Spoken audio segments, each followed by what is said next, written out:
ఓం సాయిరామ్ సమర్థ సద్గురు సాయినాథ్ మహారాజ్కి జై. సాయి భక్తులందరికీ నమస్కారం అండి.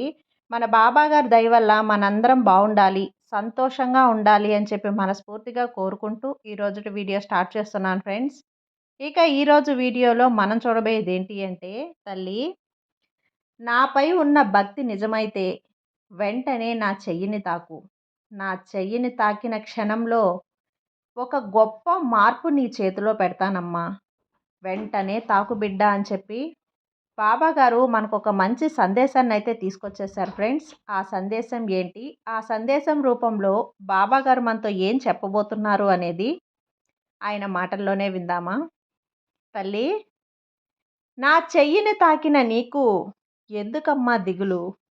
ఇప్పుడు ఏం జరిగిందని, నీ జీవితంలో అంతగా ఏం నష్టపోయావని అలా దుఃఖిస్తూ కూర్చున్నావు? నీ కర్తవ్యం గొప్పది. అలాంటప్పుడు కష్టాలు కూడా అంతే గొప్పగా ఎదురవుతాయి కదా. అది నీకు తెలియదా? వాటిని ఎదిరించేలా ఉండాలి కానీ ఏడుస్తూ కూర్చుంటావా చెప్పు? నిరాశని గొప్పగా చేసేటువంటి ఏ కథ నిన్ను నీలా నిలబెట్టలేదు తల్లి.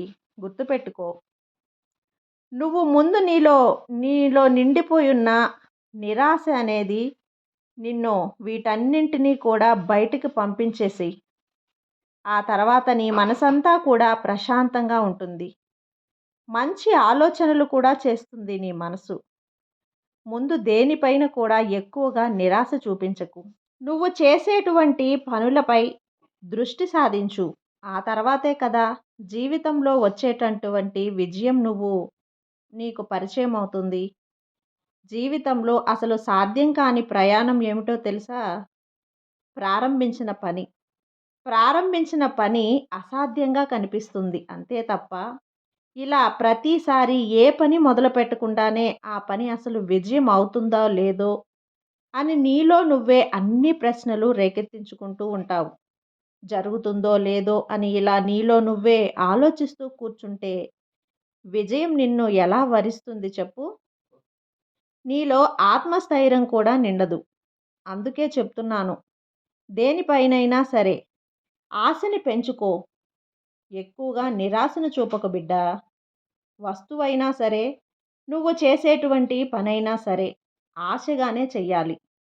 అలాగే మనకు విజయం వరించాలి అనే ఆశతోనే ఎదురు చూడాలి. అంతేకాని అందులో నేను అపజయం పాలు అవుతానేమో, అది నాకు అసలు సరిపోదేమో అని ఇలా ఆలోచిస్తూ కూర్చుంటే ఎక్కడైతే తగ్గిపోతారో అక్కడే నువ్వు ఇక కదలకుండా ఆగిపోగలవు.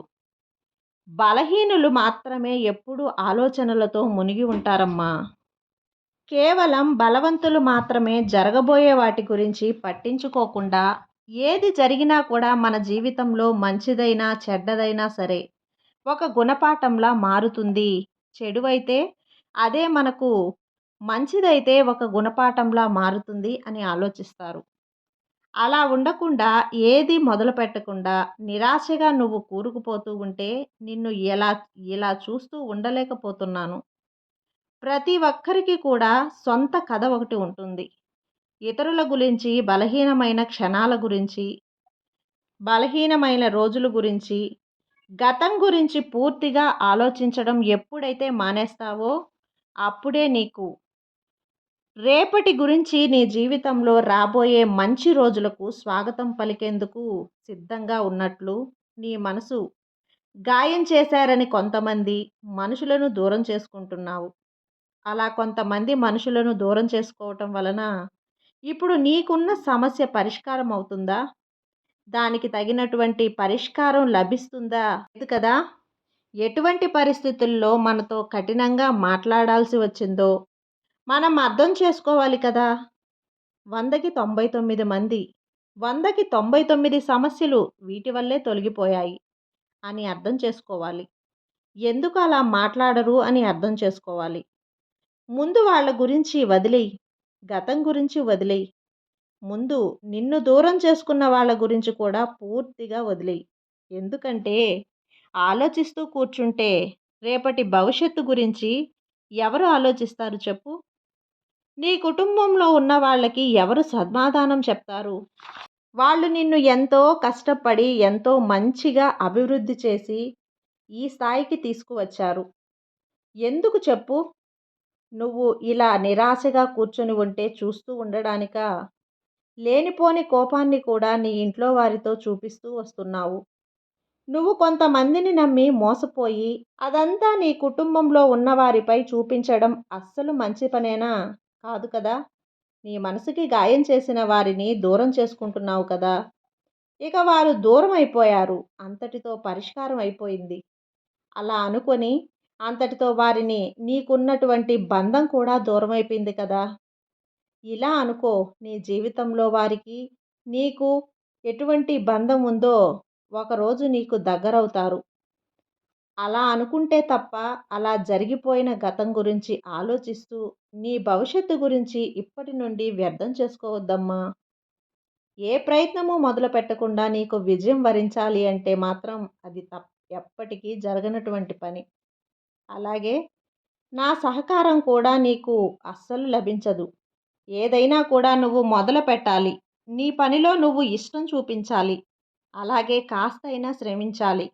ఆ తర్వాత ప్రతిఫలం నువ్వు నన్ను అడగాలి. అలా కాకుండా ఇప్పటి వరకు నేను జీవితంలో ఎలాంటి బంధాన్ని కూడా ఎవరితోనూ సంతోషంగా ఆస్వాదించలేకపోయాను. ఎవరితో 4 రోజులు కూడా గడపలేకపోయాను. అలాగే నా కుటుంబంలో మంచి మంచి ప్రవర్తనను నేను వాళ్ళకి అందివ్వలేకపోయాను.